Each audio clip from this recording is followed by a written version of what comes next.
Bienvenidos a la tan esperada entrega inicial de Oxigenando tu Saber. Sintonicen sus sentidos. Con ustedes, el doctor Jaime Rodríguez, del Centro de Medicina Hiperbárica y Subacuática del Magdalena, desde Santa Marta, Colombia, Bio Holistic IPS.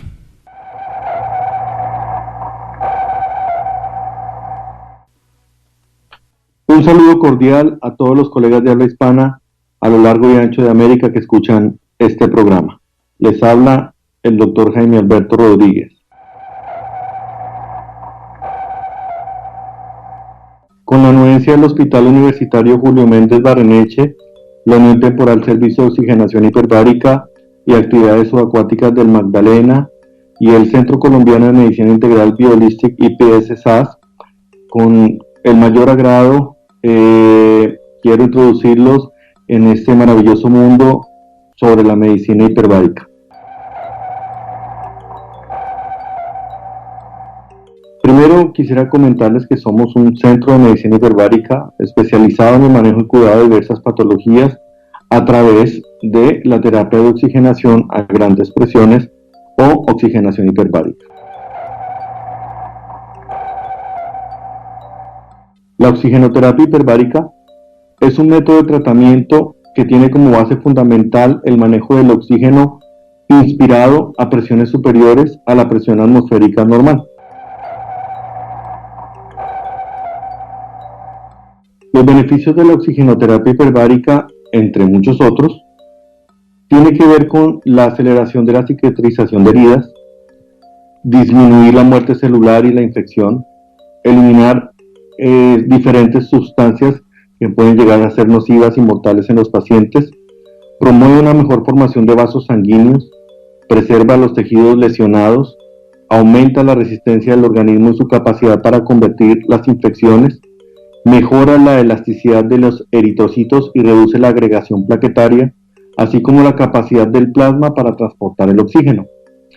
La oxigenoterapia hiperbárica desempeña un importante papel en el manejo de los trastornos gastrointestinales, contrarresta la hipoxia, promueve la resistencia a las infecciones y favorece la cicatrización de diferentes úlceras de distinta etiología. Tenemos dentro de la oxigenoterapia hiperbárica indicaciones que son mundialmente aceptadas. Eso quiere decir que en cualquier parte del mundo en donde exista un servicio de oxigenoterapia hiperbárica, estas patologías están avaladas y son en total 14. Encontramos como indicaciones preferentes el embolismo gaseoso, la enfermedad por el síndrome de hipertensión intratorácica, intoxicación aguda por monóxido de carbono, mionecrosis o gangrena gaseosa.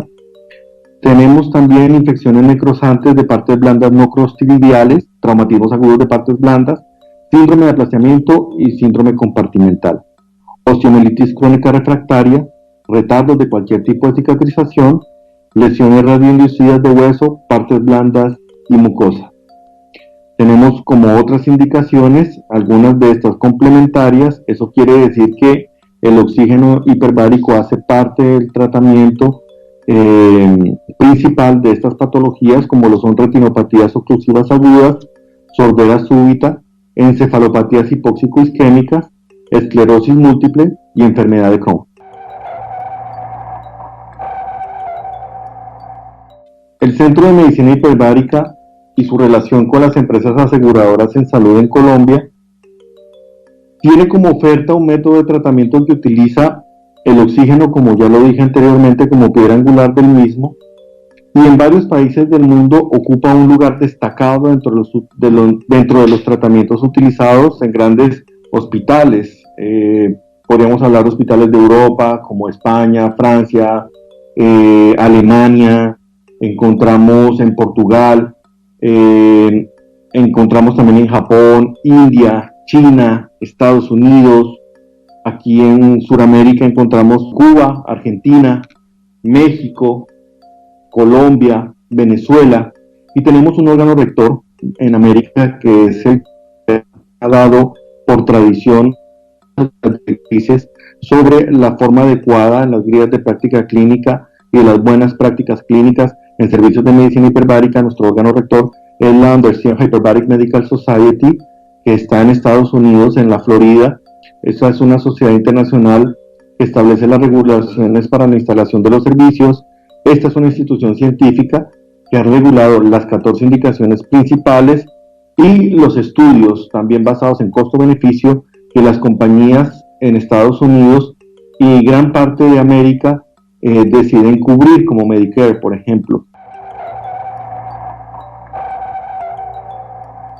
Hay varios estudios que han demostrado que el uso de este tratamiento disminuye los costos que se invierten en estos pacientes para su recuperación, en sus fases agudas, en su rehabilitación, en algunas fases crónicas.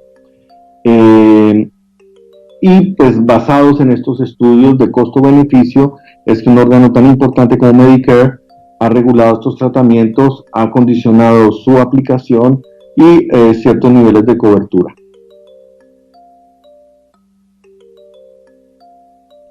Podemos verificar la veracidad de lo explicado hasta hace un momento en las páginas directas de cada organismo. Tú puedes entrar a medicare.gov y buscar la terapia de oxígeno hiperbárico y aparece cuáles son las patologías que cubre, qué cobertura tiene, las condiciones propias de su cobertura. Cuando hablamos dentro de las coberturas que tiene pues la intoxicación aguda por monóxido de carbono, el síndrome descompresivo, embolia gaseosa, gangrena gaseosa, isquemia traumática periférica aguda, lesiones por asplantamiento y sutura de extremidades extirpadas, infecciones necrosantes progresivas, insuficiencia arterial periférica aguda, preparación y preservación de injertos de piel dañada, osteomielitis refractaria crónica que no responde al tratamiento médico y quirúrgico convencional, osteoradionecrosis como complemento al tratamiento convencional, radionecrosis de tejidos blandos como complemento al tratamiento convencional, envenenamiento con cianuros, actinomicosis solo como complemento a la terapia convencional cuando el proceso de la enfermedad es refractario a los antibióticos y al tratamiento quirúrgico, y las lesiones diabéticas en las extremidades inferiores si cumple con criterios específicos. Tipo de diabetes, la lesión clasificada de acuerdo a grado 3 en adelante en la escala Wagner, que actualmente está un poco en desuso, y si no ha obtenido resultados adecuados en la terapia estándar para estas lesiones. En Europa encontramos la Comisión Europea de Medicina Hiperbárica, que reúne todos los países de la Unión Europea y es el colegio que da las directrices en Europa sobre los servicios, los profesionales, los perfiles y la formación continua de los mismos. Podemos entrar a la página de esta asociación y van a encontrar también en dónde está indicado, qué cubre, qué países cubre y qué países están por fuera de esos convenios en Europa. Entonces encontramos, por ejemplo, intervenciones endovasculares, cardiología, intervenciones por vía endovascular en neurología, vitrectomías muy especializadas, en insuficiencia renal crónica, en algunos tratamientos de cáncer, ¿sí? Entre otros. El Comité Europeo para Medicina Hiperbárica está en internet, no es necesario realizar ningún tipo de inscripción para verificar los estudios, la información, cuáles son los representativos, quiénes son los miembros que confirman el colegio europeo. Generalmente son 12 miembros de 12 países diferentes, hay subcomité, hay buró, tienen workshops seguidos, es bien organizado en Europa la oxigenación hiperbárica. ¿Por qué se deben tener cámaras hiperbáricas en un hospital tanto público como privado? Bueno, desde el punto de vista de lo expuesto anteriormente, podríamos decir que estableciendo la relación costo-beneficio como terapia complementaria y terapia de primera mano para las patologías manifestadas hace un momento, tendríamos en cuenta que va a reducir los tiempos de hospitalización de estos pacientes, el índice de amputación, la cantidad de amputaciones, va a mejorar los procedimientos quirúrgicos, disminuir el riesgo de las complicaciones de los mismos, mejora la clínica completa del paciente, establece una dinámica, una farmacodinámica más completa de los medicamentos. Entonces, podríamos hablar un poco sobre lo que sucede en el organismo cuando respiras oxígeno puro, 100% oxígeno en una mezcla de gases respirables, no hay mezcla, sería 100% oxígeno puro a 3 atmósferas, y esto produciría un aumento de la presión parcial del oxígeno arterial en 2.400 milímetros de mercurio, un aumento de la presión parcial de oxígeno venoso de 800 a 1.000 milímetros de mercurio, saturación de la hemoglobina al 100% y aumento del oxígeno disuelto a niveles plasmáticos en 6.6 volúmenes porcentuales. Las realidades frente a la oxigenoterapia hiperbárica como justificación desde el punto de vista de la afectación propia del paciente en los servicios médicos también está sustentada en lo que actualmente se llama Protocolo de Londres. Las realidades del Protocolo de Londres hablan sobre eventos adversos que redundan en exagerada instancia, sobre costos por elecciones de tratamientos mal aplicadas, muchos temores que tenemos todos por el sistema para solicitar o autorizar procedimientos. Tenemos en cuenta que un evento adverso, cuando se tiene un evento adverso en hospital, pues hablamos de que hay costos y pérdidas que son incalculables. El más alto es el sufrimiento, porque sufre el paciente, sufre la familia, sufre el médico, porque ningún médico realmente quiere hacer daño. Entonces, imaginemos si hay muerte del paciente. Son palabras que señaló el señor José Joaquín Mira, especialista español en seguridad del paciente, quien hiciera parte de la Organización Panamericana de la Salud y hoy en día es profesor de la Universidad de Elche, en España, quien estuvo en Cali en calidad de conferencista en el tercer Simposio Internacional de Seguridad del Paciente, Prácticas Clínicas sin Errores. Este es un artículo del Tiempo que se puede buscar en el sitio web del Tiempo. Me pareció muy importante porque hizo parte del estudio IDEAS, que se hizo en convenio con el gobierno español, la Organización Mundial de la Salud y Colombia en el año 2009. Estamos hablando de 11 años atrás. Y algunos estudios dados por el mismo DANE dicen que en Colombia la primera causa de mortalidad corresponde a las enfermedades del sistema circulatorio. Sin embargo, en las mujeres fue el 27% mayor que en los hombres. Otra de las diferencias por sexo radicó en la mortalidad originada por causa externa, en donde los hombres alcanzó a ser 4,4 veces más que en las mujeres, probablemente por el conflicto armado que se lleva en el país por 5 décadas. Por el contrario, la mortalidad por neoplasia se ilustra más en las mujeres, llegando al 41%, veces más que en las mujeres que en el sexo opuesto. Entonces encontramos de que tenemos un porcentaje casi del 30% de síntomas y signos de afecciones mal definidas, de causas externas en la mortalidad de los pacientes, pero el mayor porcentaje, que lo tenemos alrededor del 60%, entre el 20 y el 60%, son las enfermedades propias del sistema circulatorio, y en segundo lugar las neoplasias y los tumores. Estas son fuentes de información del Departamento Administrativo Nacional de Estadística DANE. ¿Por qué hago referencia a esto del Protocolo de Londres? Es que realmente hoy en día en Colombia la falta de guías de práctica clínica adecuadas que estén avaladas completamente por el Ministerio de Salud, hablando específicamente del pie diabético, encontramos que todavía en las especialidades hay discusiones y muy acaloradas sobre el manejo integral del pie diabético. Entonces encontramos que se discute entre ortopedia, entre cirugía plástica, entre cirugía vascular, el manejo integral del pie. Se desconocen los algoritmos propios del manejo del pie y por ende se hace un mal diagnóstico. Hoy en día en Colombia el pie diabético, por ejemplo, se está diagnosticando con Doppler. Y no se toman las guías o consensos latinoamericanos sobre el adecuado diagnóstico de la insuficiencia venosa crónica, de la enfermedad arterial oclusiva, del mismo pie diabético.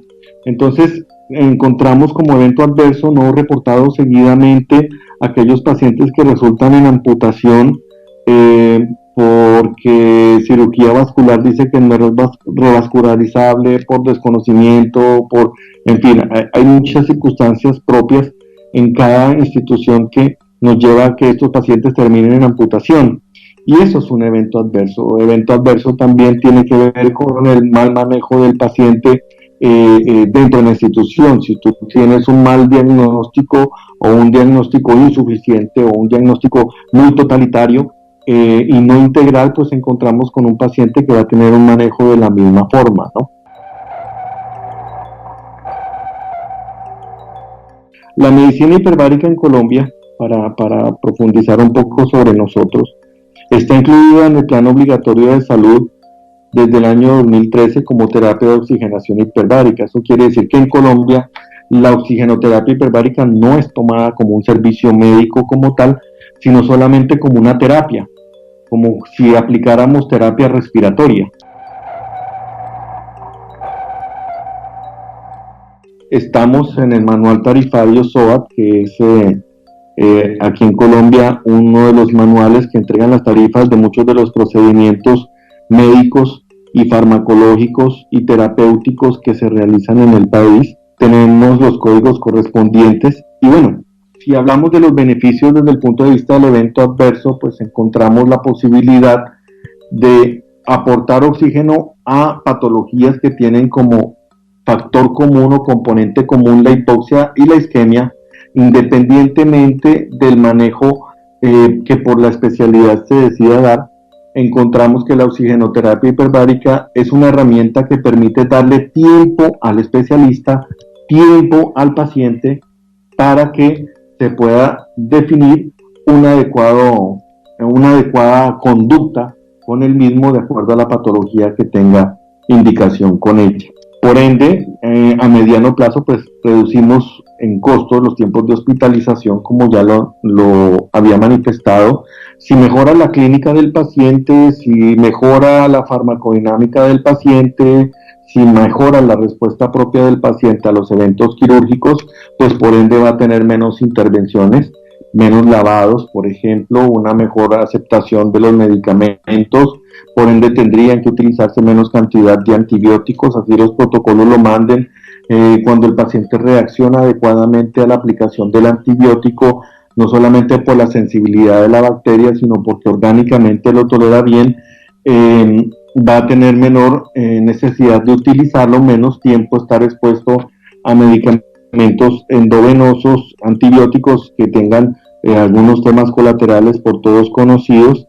También vamos a encontrar que vamos a tener menores costos en rehabilitación, menos necesidad de utilizar prótesis que impacte demasiado a los pacientes y por ende menos personal que acompañe en la rehabilitación adecuada al paciente, porque reducimos el índice de amputación. Entonces no es lo mismo un impacto psicológico de un paciente cuando tiene que ser amputado un dedo o amputado parte del pie y no completamente el pie, o una amputación supracondilia.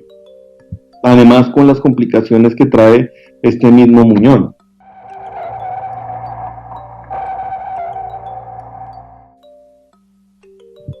La oxigenoterapia hiperbárica, como decía, es una modalidad terapéutica así reconocida en Colombia, y obviamente se trata de una terapéutica farmacológica cuyo margen de aplicación está determinado por la presión máxima alcanzada, la duración de la inhalación y la frecuencia y número total de exposiciones. Eso quiere decir que el oxígeno, como todo medicamento, en la oxigenación hiperbárica tiene que ser tenido en cuenta en dosis y concentración. Esa dosis y concentración está supeditada a el tiempo en que el paciente respira 100% oxígeno y la presión al que el paciente está sometido durante la sesión, además del volumen de sesiones que reciba el paciente de acuerdo a su patología. Podríamos preguntarle cuáles son los efectos causados por la oxigenoterapia hiperbárica en la salud de un paciente expuesto a esta terapéutica farmacológica. Pues encontramos que los efectos por la presión normalmente elevada, por eso se llama hiperbárica o hiperbarismo, sobre el organismo humano son divididos en dos tipos: efectos directos o primarios o efectos indirectos o secundarios. Los efectos directos o primarios tienen que ver en cuenta con enfermedades en que exista un fenómeno de hipoxia tisular general o local Eso quiere decir disminución del aporte de oxígeno en los tejidos. Y la oxigenación hiperbárica proporciona un aporte adicional de oxígeno transportado por el plasma. Se trata de oxígeno en forma física disuelto en el plasma, ajeno a las limitaciones del oxígeno eritrocitario. Es un oxígeno que accede por capilaridad, por ejemplo, a territorios isquémicos terminales, que no les llega suficiente oxígeno y que es transferido a favor de gradiente por difusión simple. A eso quisiéramos resaltar por qué el oxígeno hiperbárico es tan indicado en las complicaciones isquémicas de la cirugía reconstructiva y cosmetológica, en injertos y flaps comprometidos, por ejemplo. Recordemos que los injertos y los colgajos tienen como elemento en común la isquemia y la hipoxia, porque para movilizar un tejido, un injerto de piel o un colgajo que vaya a ser pediculado, por ende tiene que ser retirado de la continuidad anatómica en donde estaba reposado. Eso quiere decir que se elimina el flujo sanguíneo y por ende hay una isquemia y obviamente una disminución en el aporte de oxígeno tisular. El oxígeno hiperbárico es el único medio capaz de restablecer y reducir la hipoxia en un 90% en un colgajo o un injerto después de realizada la cirugía y reducir la isquemia por su efecto de neocolagenización y la angiogénesis. Tenemos los efectos indirectos o secundarios, coloquialmente los llamamos un efecto Robin Hood, que tiene que ver con la vasoconstricción periférica hiperbárica, que es un mecanismo que fisiológicamente se da ante la hipoxia. Si tenemos hipoxia en un tejido, hay un efecto vasoconstrictor debido a la reducción del aporte de oxígeno, y el oxígeno hiperbárico, cuando entra en la circulación y en la sangre, va a aportar oxígeno en el tejido redundante y por ende se va a pasar de un tejido altamente rico en oxígeno a un tejido pobre de oxígeno. Eso lo podemos decir en otras palabras cuando existe un estado de hipoxia local, vasculopatías periféricas, síndromes compartimentales, varios tipos de edema. Podemos decir que el tejido sano, el tejido que está rico de circulación y de oxígeno, va a sobrealimentar al hipóxico. Ese efecto se da por una ley de la física que se llama ley de Fick. Tenemos también los efectos indirectos o secundarios que están asociados al estímulo de la microneovascularización y neocolagenización, como ya lo dije. Por esto se da la angiogénesis. Tenemos la eliminación rápida de la carboxihemoglobina, eso es por efecto Bohr y efecto Haldane, bloqueo de la formación de toxinas clostridiales, acción bactericida sobre algunos gérmenes anaerobios esporulados, acción bacteriostática sobre algunos gérmenes anaerobios no esporulados, reactivación de la capacidad fagocítica oxígeno dependiente de los granulocitos polimorfonucleares, estímulo de la microneovascularización a través de la difusión de oxígeno. Entonces, para hacer un poco más de énfasis en las patologías mundialmente aceptadas y separándolas un poco por especialidad y por evento médico, encontramos que en emergencias se está indicada para la intoxicación por monóxido de carbono, gangrena gaseosa, embolia gaseosa y enfermedad descompresiva. Por urgencias, infecciones necrotizantes de tejidos blandos, celulitis anaeróbica crepitante, fascitis necrotizante, gangrena de Fournier, mionecrosis no clostrídica, gangrena bacteriana progresiva, síndromes compartimentales, isquemias traumáticas agudas, traumatismos de miembros, quemaduras térmicas, colgajos e injertos con compromiso vascular. En procesos quirúrgicos programados encontramos también los trastornos de la cicatrización, herida crónica hipóxica refractaria, las UPP o las escaras por decúbito o las úlceras por presión, úlcera venosa de diferente etiología, úlcera arterial, obviamente pie diabético, osteomielitis refractaria, necrosis aséptica de la cabeza de fémur, radionecrosis y osteoradionecrosis, actinomicosis también. En casos especiales que son de estudio, por ejemplo, sordera súbita, que hoy en día hace parte de las 14 indicaciones mundialmente aceptadas, peritonitis difusas en pediatría, esclerosis múltiple, anemia aguda excepcional y medicina del deporte. En ese orden de idea, podemos encontrar que la oxigenoterapia hiperbárica tiene aplicaciones en todas las especialidades, en diferentes oportunidades terapéuticas y de acuerdo a la precocidad en que el especialista decida tomar en cuenta esta terapéutica como acompañamiento. Generalmente, los pacientes llegan al servicio de oxigenoterapia hiperbárica por falla de respuesta a los tratamientos convencionales, porque el deterioro del paciente ha sido muy rápido. Cuando encontramos lesiones en tejidos blandos de colores violáceos, encontramos tejido necrótico, en fin.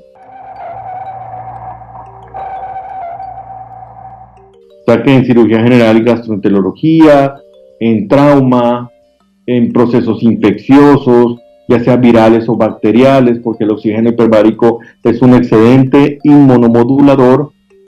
En las infecciones bacterianas seguidas a enfermedades virales, como el herpes zóster, como la varicela, algunos tipos de otitis medias, algunos casos seleccionados de lepra, que hago a propósito de eso uno de los primeros trabajos presentados en América o en Suramérica sobre la oxigenoterapia hiperbárica. Fue un trabajo realizado por brasileros y también argentinos sobre la lepra. Fue un caso publicado, estoy hablando de la época de 1940 alrededormente, aproximadamente. Heridas de todo tipo, ortopedia y traumatología y en enfermedades vasculares. Entonces encontramos pacientes que reaccionan adecuadamente al tratamiento toda vez de que tenga un proceso y un manejo absolutamente integral en conjunto con la interdisciplinaridad o la multicapacidad que se tenga en un hospital público o privado de tener las especialidades, un servicio de oxigenación hiperbárica y una buena clínica de heridas para que el paciente tenga un trabajo interactuado y manejado o dirigido incluso por el mismo servicio de medicina hiperbárica. Las normas de seguridad que se deben seguir realmente son mínimas pero muy exigentes, son de fácil cumplimiento, pero el servicio debe estar muy bien preparado para hacerlas cumplir, porque los accidentes hiperbáricos suelen ser demasiado graves. Encontramos como conclusión que la oxigenoterapia hiperbárica es una herramienta excepcional para los tratamientos médicos, promueve los retornos celulares, disminuye el consumo de medicamentos y demás servicios de acuerdo a la patología y al trabajo integralmente dado a la precocidad de la prestación del tratamiento. Encontramos muy buenos resultados. En el servicio nuestro tenemos más de 18.000 sesiones de cámara hiperbárica realizadas en los últimos 4 años y tenemos un porcentaje de rehospitalización menor al 5%.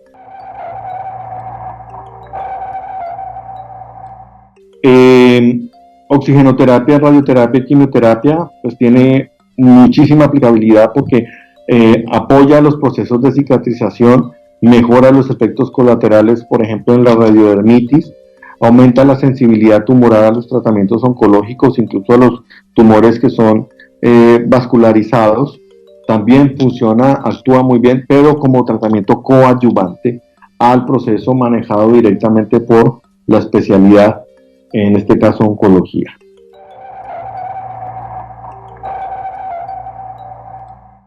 Y esto ha sido todo por hoy en Oxigenando tu Saber. Sintonícenos el próximo jueves para un nuevo episodio. Gracias Biolistic, gracias Dr. Jaime Rodríguez. El próximo jueves trataremos un poco más a profundidad sobre el uso de la oxigenoterapia hiperbárica en patologías más específicas. Hablaremos de los mecanismos de acción y de algunas leyes que intervienen en esto. Los espero. Bienvenidos todos.